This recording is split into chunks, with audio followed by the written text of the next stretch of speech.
Assalamualaikum warahmatullahi wabarakatuh. Apa kabar teman-teman semuanya? Selamat berjumpa kembali pada mata kuliah Sistem Politik Indonesia pada pertemuan kedua. Sesuai dengan kesepakatan kita pada pekan lalu, pada pekan ini kita akan berdiskusi mengenai ilmu politik dan perkembangannya. Oke, agar teman-teman menjadi lebih jelas, saya izin untuk men-share materi pada hari ini. Oke, dibuka dengan politik sebagai ilmu pengetahuan. Pada perkuliahan yang lalu mungkin sudah ada beberapa mata kuliah yang membahas mengenai pengertian ilmu maupun pengertian pengetahuan. Namun sebagai pengantar, saya ingin merecalling kembali ingatan teman-teman perihal ilmu pengetahuan. Bahwa untuk dapat berpengetahuan, seseorang cukup untuk membuka mata, buka telinga, memahami realita, menghafalkan serta menyampaikannya saja. Tetapi adapun untuk dapat berilmu, maka metodenya akan menjadi lebih serius. Tidak sekadar membuka mata, membuka telinga, maupun memahami realitas dan menghafalkan serta menyampaikannya saja, tetapi seseorang yang ingin berilmu, pertama kali ia harus membaca langkah terakhir manusia yang berilmu, menangkap masalah, membuat hipotesis berdasarkan pembacaan langkah terakhir manusia yang berilmu. Kemudian, mengadakan penelitian lapangan, lalu membuat pembahasan secara kritis, hingga akhirnya barulah ia mencapai suatu ilmu. Nah, postulat ilmu mengatakan bahwa ilmu itu tersusun tidak hanya secara sistematis, tetapi juga terakumulasi sepanjang sejarah manusia. Tidak ada manusia, bangsa apapun yang secara tiba-tiba meloncat, mengembangkan suatu ilmu tanpa suatu dasar pengetahuan sebelumnya. Misal, para ilmuwan dan para filsuf itu tentu memiliki guru-guru yang melakukan pembacaan terhadap mereka tentang sampai batas terakhir manusia berilmu di zaman itu. Nah, untuk lebih dapat memperdalam pembahasan tadi, kita akan mengulas dulu mengenai filsafat ilmu pengetahuan, di mana mungkin teman-teman juga telah mengetahui bahwa ilmu sebagai sebuah hal yang dapat dikaji, memiliki objek kajian yang menjadi karakteristik utama dan pembeda antara ilmu yang satu dengan yang lainnya. Nah, berbicara mengenai objek kajian, ini tak terlepas dari karakteristik filsafat yang mewarnai tiap rumpun ilmu tersebut. Misal dalam konteks filsafat yang merupakan induk dari sains, ada 3 objek kajian dalam filsafat, yaitu pertama epistemologi, lalu ada ontologi, serta yang ketiga adalah aksiologi, di mana di antara ketiga objek kajian ini ada hubungan satu sama lain, jadi tidak berdiri sendiri ataupun terpisah satu sama lain. Nah, yang pertama adalah epistemologi.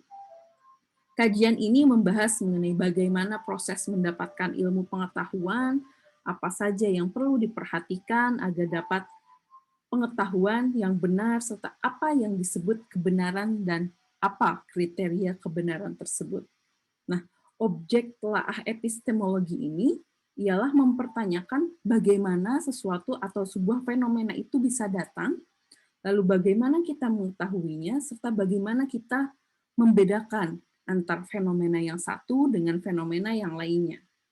Oleh karena itu, landasan dalam tataran epistemologi ini ialah proses apa yang memungkinkan mendapat pengetahuan logika, lalu etika, serta estetika, lalu juga tentang bagaimana cara dan prosedur memperoleh kebenaran ilmiah, serta kebaikan moral dan keindahan seni, serta apa yang disebut dengan kebenaran ilmiah, keindahan seni, serta kebaikan moral.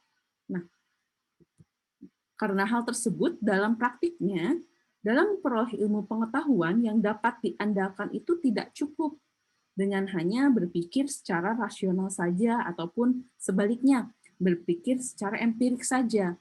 Karena keduanya mempunyai keterbatasan dalam mencapai kebenaran ilmu pengetahuan. Jadi, pencapaian kebenaran menurut ilmu pengetahuan didapatkan melalui metode-metode ilmiah yang merupakan gabungan atau berupa kombinasi antara rasionalisme dengan empirisisme sebagai satu kesatuan yang saling melengkapi satu sama lain. Itu untuk kajian epistemologi. Lalu yang kedua adalah ontologi. Nah, ontologi ini bagian dari filsafat yang paling umum, di mana ia membahas secara universal dan berusaha mencari inti yang dimuat setiap realita yang meliputi segala realitas dalam semua bentuk. Nah, ditinjau dari segi ontologi itu, ilmu membatasi diri pada kajian yang sifatnya empiris. Dan penelaahan ilmunya pun mencakup seluruh aspek kehidupan yang dapat diuji oleh panca indera manusia. Atau dengan kata lain, hal-hal yang sudah berada di luar jangkauan manusia, atau misalnya bersifat metafisik, itu tidak dibahas oleh ilmu karena tidak dapat dibuktikan secara metodologis dan empiris gitu. Sedangkan ilmu itu mempunyai ciri tersendiri, yaitu berorientasi pada hal-hal yang bersifat empiris. Nah, berdasarkan objek yang ditelaah dalam ilmu pengetahuan, itu ada dua macam. Yang pertama adalah objek material atau object to materially atau material object, yang bermaksud ialah sebagai seluruh cakupan lapangan atau bahan yang dijadikan sebagai objek penelitian dalam suatu ilmu. Yang kedua adalah objek formal, ada objectum formali atau formal object, yaitu berupa penentuan titik pandang terhadap objek material. Dan yang ketiga adalah aksiologi. Nah, landasan dalam tataran aksiologi itu ialah berkenaan dengan kegunaan ataupun manfaat dari ilmu tersebut.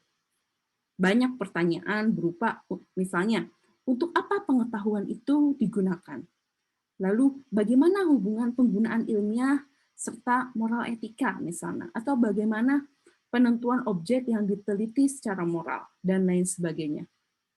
Nah, lalu ketika timbul pertanyaan berupa apakah kegunaan ilmu itu bagi kita, nah ini kita tidak dapat memungkiri bahwa ilmu itu telah banyak mengubah dunia dan sudah memberikan kontribusi yang besar dalam kehidupan manusia.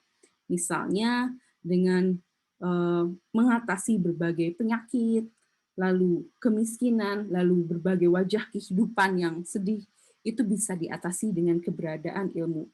Akan tetapi kita pun harus menyadari juga bahwa ilmu selalu merupakan berkat serta penyelamat bagi manusia. Ya, akan tetapi selalu ada dua sisi dalam perkembangan ilmu. Misal, seperti kita mempelajari atom. Nah, kita bisa memanfaatkan wujudnya sebagai sumber energi bagi keselamatan manusia. Akan tetapi di lain sisi, kita juga tidak bisa memungkiri bahwa ada akibat sebaliknya, gitu, yakni bisa membawa manusia pada penciptaan bom atom yang malah menimbulkan malapetaka, seperti itu. Jadi, kita perlu sadari bahwa kegunaan ilmu itu bisa bersifat dua sisi. Dia bisa menyelamatkan ketika dia memang bisa dipergunakan sebagaimana mestinya pada etika ilmu itu sendiri, akan tetapi bisa sebaliknya ketika ilmu itu dipergunakan tidak sesuai dengan etika ilmu itu. Seperti itu. Itu mengenai filsafat ilmu pengetahuan. Lalu sekarang kita akan masuk ke dalam perbedaan antara objek kajian ilmu alam dengan ilmu sosial. Nah, kita tahu tentu di antara ilmu sosial dan ilmu alam itu tentu keduanya memiliki perbedaan. Perbedaan mendasarnya ialah jika ilmu alam tentu lebih menekankan pada pendekatan yang logis eksperimental, di mana cara pengujiannya biasanya menggunakan metode yang seringkali dilakukan pada standar yang baku, yang sudah teruji, serta seringkali dilakukan melalui trial error, hingga diperoleh hasil yang signifikan serta konstan atau bersifat tetap gitu. Nah, ini berbeda dengan ilmu sosial gitu. Ia itu merupakan ilmu yang mempelajari perilaku dan aktivitas manusia dalam rangka menjalani kehidupan bersama. Nah, hal ini tak terlepas dari eksistensi manusia yang tak hanya eksis, tak hanya dia ada gitu sebagai sosok individu dengan karakteristik psikologisnya, seperti ada ego, superego dengan id, namun juga eksis sebagai makhluk sosial yang dalam hakikatnya sebagai makhluk yang tak dapat hidup sendirian gitu. Melainkan manusia itu juga dapat berpengaruh, juga terpengaruh oleh individu-individu lainnya dalam dinamika sosial yang berlangsung. Nah, ada 3 wajah dalam ilmu sosial dalam menunjukkan perannya sebagai suatu ilmu. Yang pertama adalah critical discourse, yaitu sebagai wacana kritis, di mana memandang sebuah fenomena serta mengkajinya berdasarkan pada keabsahan yang dihasilkan dari rasionalitas kritis dan kesepakatan para ahli. Yang kedua adalah academic enterprise atau sebagai sebuah hasanah akademis, kekayaan akademis, di mana menitik beratkan pada bagaimana ilmu sosial dan kaitannya dengan filsafat ilmu, di mana ia pun dapat bersifat value free atau bebas nilai, yang dapat dibahas dan dikaji dari berbagai sudut pandang yang multidimensi. Yang ketiga adalah applied science atau sebagai ilmu terapan. Nah, ini diperlukan untuk mendapatkan atau mencapai hal-hal yang praktis dan berguna bagi kehidupan manusia. Ini biasanya berkaitan erat dengan kajian aksiologi, di mana menekankan pada kegunaan atau keberfungsian dari suatu ilmu. Berikutnya adalah perkembangan ilmu sosial. Menurut Wallerstein, perkembangan ilmu sosial itu dimulai pada masa Yunani dan Romawi kuno, di mana proses institusionalisasi itu berlangsung pada abad ke-19, di mana terjadi di 5 kota aktivitas sosial, yakni ada Inggris, Prancis, Jerman, Italia, serta Amerika Serikat. Disiplin ilmu sosial pertama yang mencapai eksistensi institusional otonomnya adalah ilmu sejarah. Walaupun banyak sejarawan yang secara antusias menolak gitu adanya pelabelan ini gitu, karena sejarah pada praktiknya memang sudah berlangsung sangat lama dan terminologi sejarah itu pun sudah sangat kuno gitu.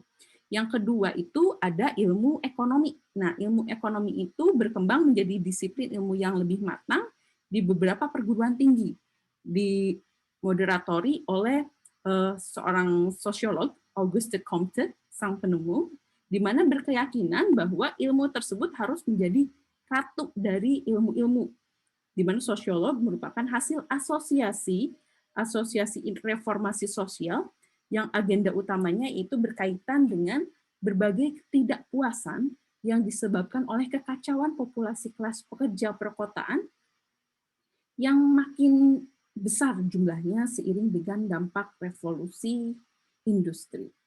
Nah, lalu bagaimana dengan ilmu politik? Nah, ilmu politik kemunculannya itu bukan karena subject matter-nya negara kontemporer ataupun perpolitikannya, juga bukan karena kurang menyetujui analisis kompetensis misalnya. Akan tetapi karena resistensi fakultas-fakultas hukum untuk merebut monopoli di arena ini.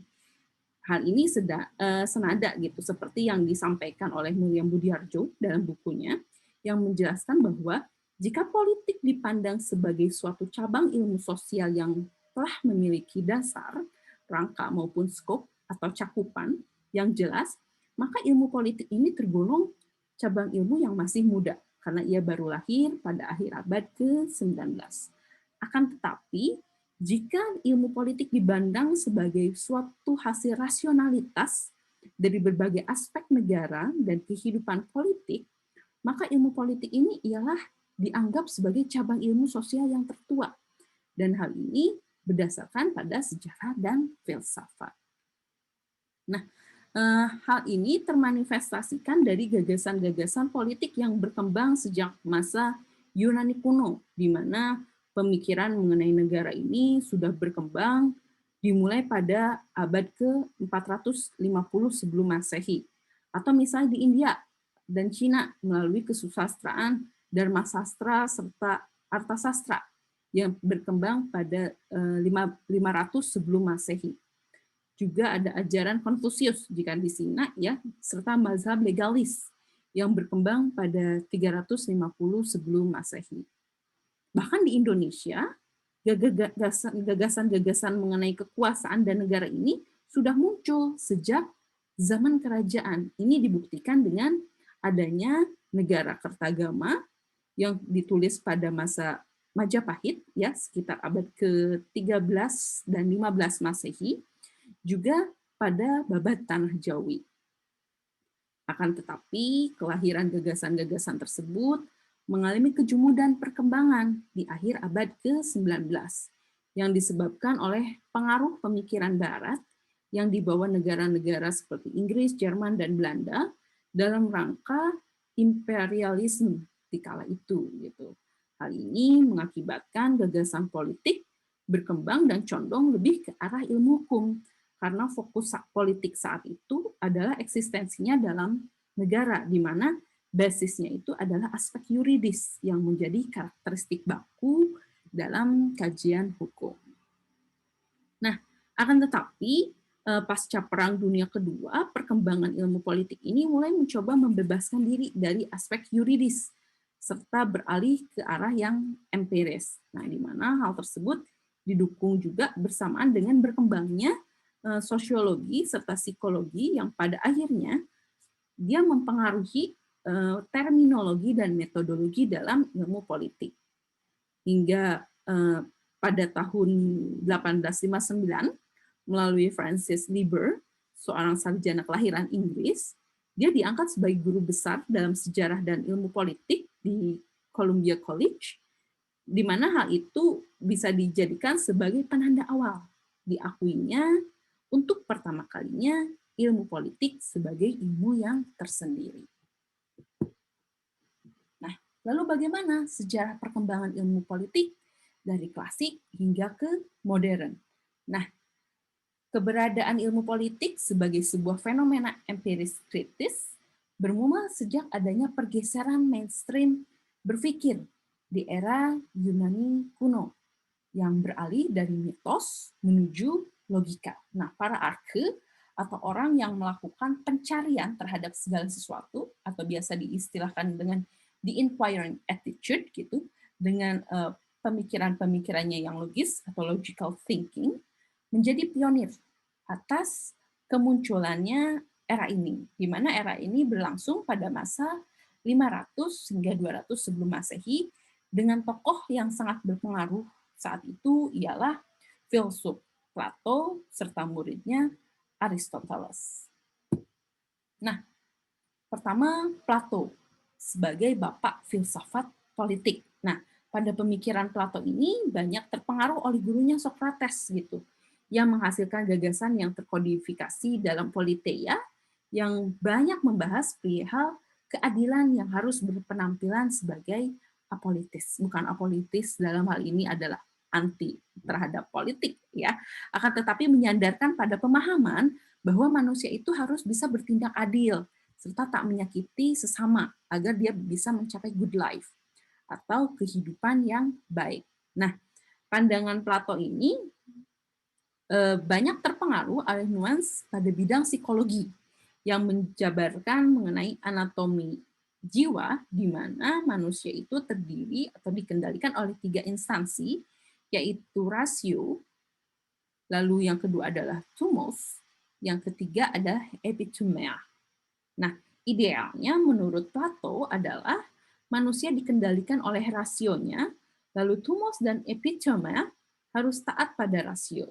Dan negara polis menurut Plato merupakan negara yang paling cocok untuk mencapai keadilan karena dasarnya adalah pada perkembangan rasionya itu sendiri. Seperti itu. Nah, gagasan Plato ini juga menginspirasi konsepsi tentang negara dan strata atau tingkatan kekuasaan yang ia tuliskan dalam bukunya The Republic, di mana tingkatannya terdiri dari kelompok pemimpin atau ruler, lalu kelompok pembantu, soldier, lalu kelompok produsen atau people. Nah, selain menginspirasi tentang gagasan negara melalui polis, nah, yang dikonstruksikan oleh Plato, gagasannya juga menginspirasi tentang hal-hal yang dijadikan syarat untuk mencapai polis yang ideal. Di antaranya adalah dengan menempatkan orang-orang yang tepat pada jajaran polis. Plato menekankan bahwa ia yang berbakatlah yang layak untuk memiliki jabatan dalam polis yang dapat dicapai melalui pendidikan atau diistilahkan sebagai paideia. Untuk pada akhirnya mereka dapat dikerahkan untuk mencapai vision dari polis gitu, untuk juga merupakan syarat negara polis gitu. Jadi syarat negara polis itu ada dua. Yang pertama adalah ada visi dari polis, yang kedua adalah ada orang yang menjabat pada jabatan-jabatan strategis pada polis, yaitu orang-orang yang berpendidikan. Nah, selain itu, Plato pun berkeyakinan bahwa negara yang ideal itu adalah jika yang duduk di jabatan kepemimpinannya adalah para filsuf. Karena Plato itu yakin bahwa para filsuf ini dianggap menguasai segala hal dan dapat mengatasi berbagai permasalahan yang terjadi pada negara polis. Nah, berbicara pada tingkatan tadi, Plato berargumen bahwa sebuah negara yang ideal ialah negara yang memiliki dan menjalankan sistem yang sempurna. Misal, untuk ruler, untuk pemimpin, itu manusia-manusia yang akan memimpin sebuah negara dalam cakupan memberi keputusan dan mengatur jalannya pemerintahan. Maka Plato berbicara bahwa mereka, orang-orang yang menjadi pemimpin itu harus mempunyai sebuah virtue, yaitu wisdom, atau dalam bahasa Yunani yaitu sophia, atau kebijaksanaan. Seorang atau sekelompok pemimpin yang ideal bagi Plato itu mereka yang mempunyai kapasitas untuk memahami realitas secara utuh dan berimbang atau impartial. Lalu bisa mengambil keputusan akan hal tersebut. Seperti itu. Yang kedua, struktur yang kedua adalah soldier. Nah, soldier ini adalah orang-orang yang mempunyai virtue keberanian.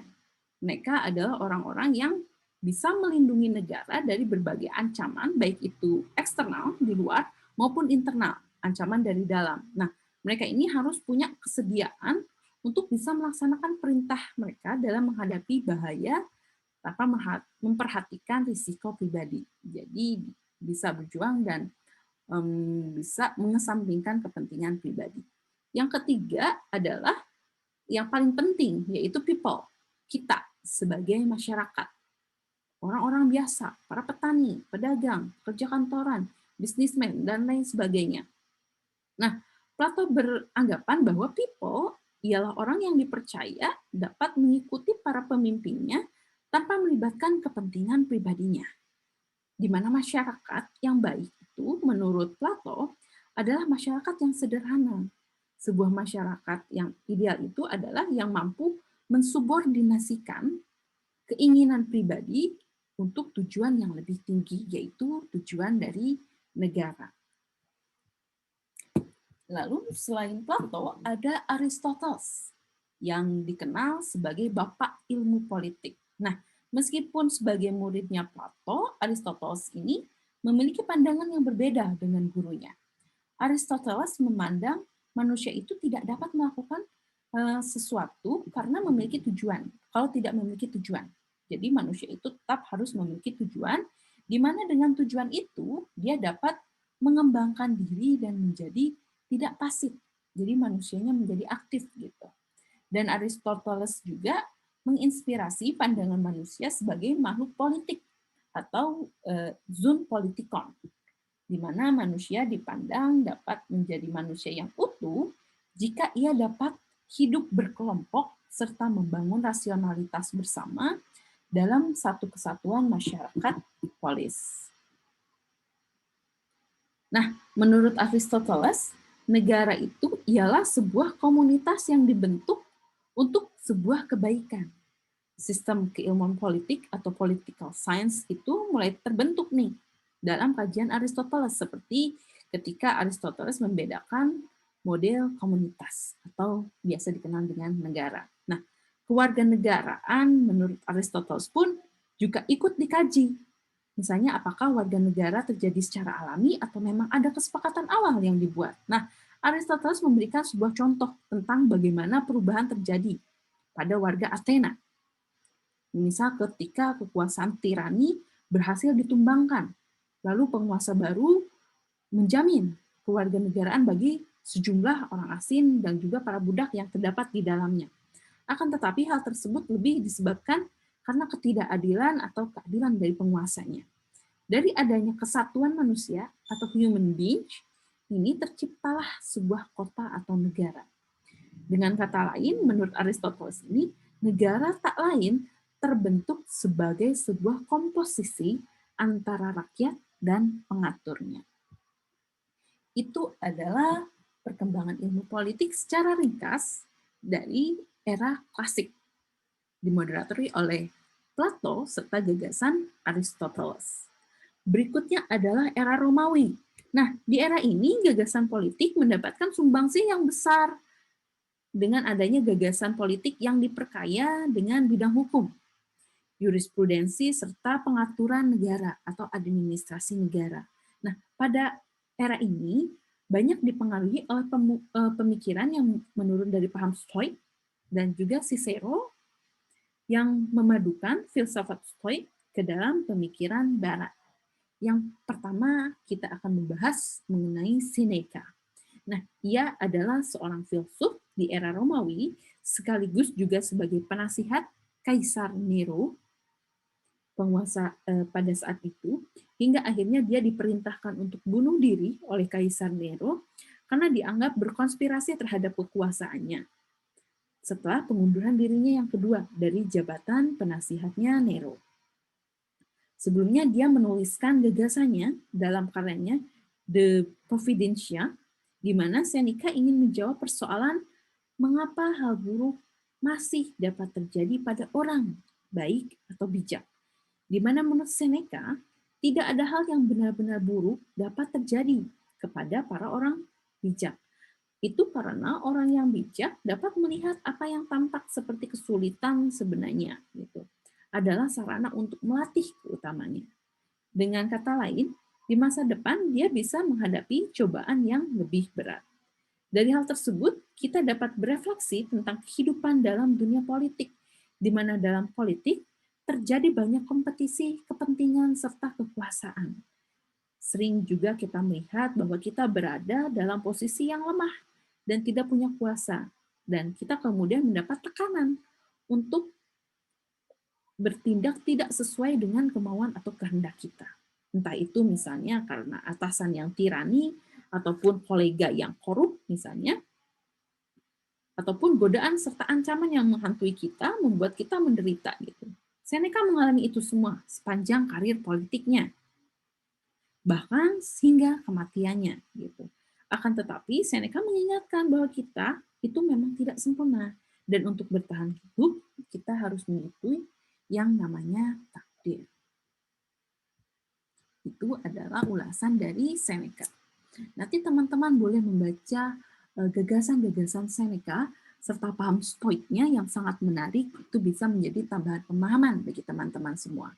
Yang kedua, di era Romawi ada juga Cicero. Nah, dalam pandangan Cicero ini, negara itu adalah sebuah realita yang memang harus ada dalam kehidupan manusia, di mana negara disusun oleh manusia berdasarkan atas kemampuan rasionya, khususnya rasio murni manusia yang disesuaikan dengan hukum alam kodrat. Nah, meski ajaran Cicero ini berbeda dengan ajaran Epicurus yang menganggap bahwa negara sebagai hasil perbuatan manusia yang berfungsi sebagai alat untuk memenuhi kebutuhan mereka, namun paham Cicero ini secara tegas menunjukkan konsep perjanjian masyarakat tentang asal mula negara.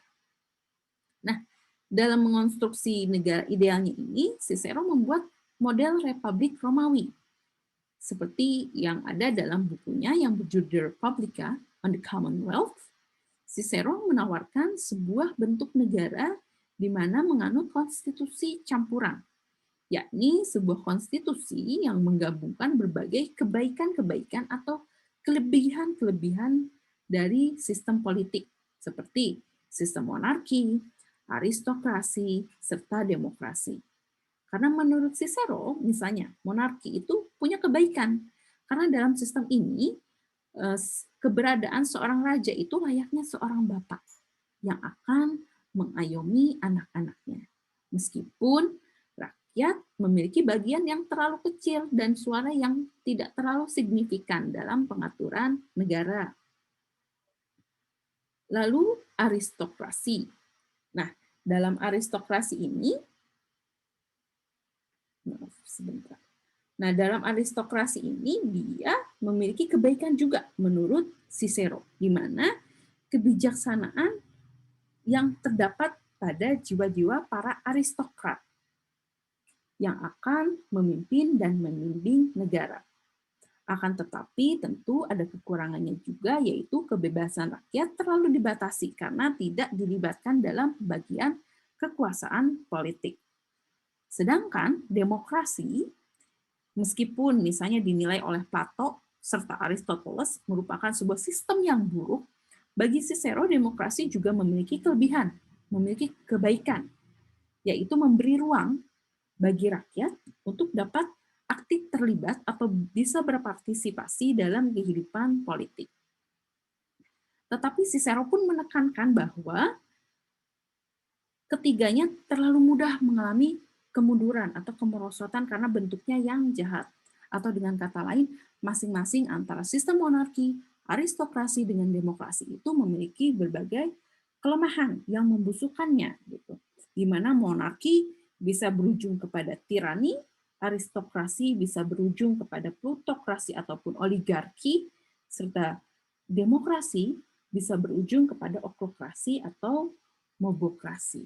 Itu adalah perkembangan ilmu politik di era Romawi. Berikutnya adalah era pertengahan, atau disebut juga sebagai kemunculan teokrasi, gitu, kekuasaan berdasarkan kepada ketuhanan. Nah, zaman pertengahan ini dimulai pada abad ke-13 sampai dengan awal abad ke-17.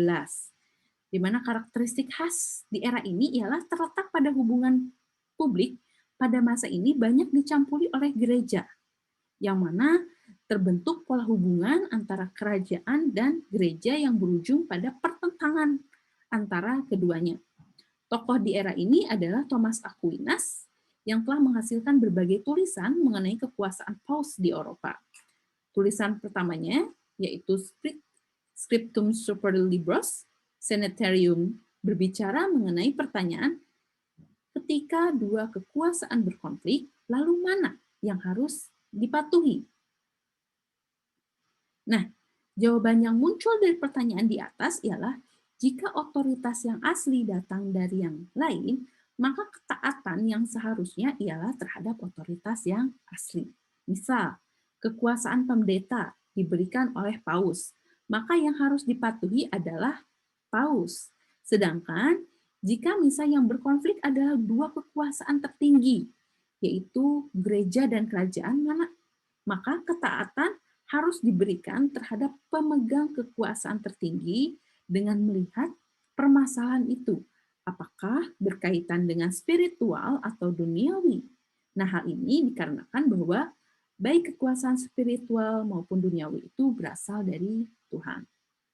Nah, di era ini masyarakat harus patuh pada paus dalam persoalan dan yang menyangkut hal-hal yang telah ditentukan, atau dengan kata lain yang menyangkut urusan keagamaan. Di sisi yang lainnya, masyarakat pun harus patuh terhadap kerajaan jika yang dipersengketakan adalah permasalahan mengenai sipil. Nah, tulisan kedua dari Thomas Aquinas, De Regno, menyatakan bahwa negara atau pemerintahan bukanlah hal yang dapat abadi, alias akan berakhir pada waktunya, dan terdiri dari individu dengan tujuan masing-masing, di mana eksistensi negara ini ialah untuk menjamin keamanan rakyatnya. Keamanan yang dimaksud ini ialah keamanan yang virtual, yang nyata, dan juga keamanan yang hakiki, yaitu surga. Nah, kepausan itu juga menjelaskan bahwa pada dasarnya manusia harus mencapai keamanan hakiki, maka dari itu Tuhan membangun gereja di muka bumi agar manusia bisa menerima bantuan khusus dari Tuhan, atau biasa diistilahkan dengan God's special help, yaitu berupa pengampunan. Nah, di mana gereja pada era itu dianggap sebagai agensi manusia dari Tuhan yang sengaja dibangun agar manusia bisa lebih mudah meminta pengampunan dan juga melakukan pengorbanan sebagai usaha penebusan dosa. Seperti itu. Dan di era pertengahan ini sebenarnya banyak sekali disebutkan bahwa era ini merupakan era kemunduran gagasan-gagasan ilmu pengetahuan maupun terlebih ilmu politik karena pengaruh gereja yang sangat kuat serta menyebabkan tidak adanya perkembangan yang signifikan dalam perkembangan ilmu pengetahuan yang didasarkan pada pemikiran-pemikiran yang logis dan juga realistis serta metodis. Dan selanjutnya adalah era modern atau disebut juga sebagai era Renaissance atau zaman kebangkitan. Hal ini ditandai dengan kembalinya pusat perhatian pada eksistensi sebuah negara atau keberadaan negara. Nah, di antara beberapa tokohnya ialah Machiavelli, lalu ada juga John Locke, serta Montesquieu, dan juga John Jacques Rousseau, atau biasa dikenal dengan J.G. Rousseau. Nah, teman-teman, untuk era modern ini, teman-teman bisa mengelaborasinya dari proses membaca secara berkelompok. Nah, dengan itu, untuk era modern ini, saya memberikan tugas kepada teman-teman sesuai dengan kelompok yang sudah ditunjuk untuk dapat mengelaborasi bagaimana perkembangan ilmu politik di era modern, dimulai dari tokoh Machiavelli, John Locke, Montesquieu, dan J.J. Rousseau. Ini nanti kita akan diskusikan bersama pada pertemuan di pekan depan. Oke, itu yang dapat saya sampaikan pada pertemuan pada sesi kali ini. Selanjutnya mari kita berdiskusi bersama. Terima kasih atas perhatiannya. Sampai berjumpa di sesi diskusi. Billahi taufiq wal hidayah. Wassalamualaikum warahmatullahi wabarakatuh.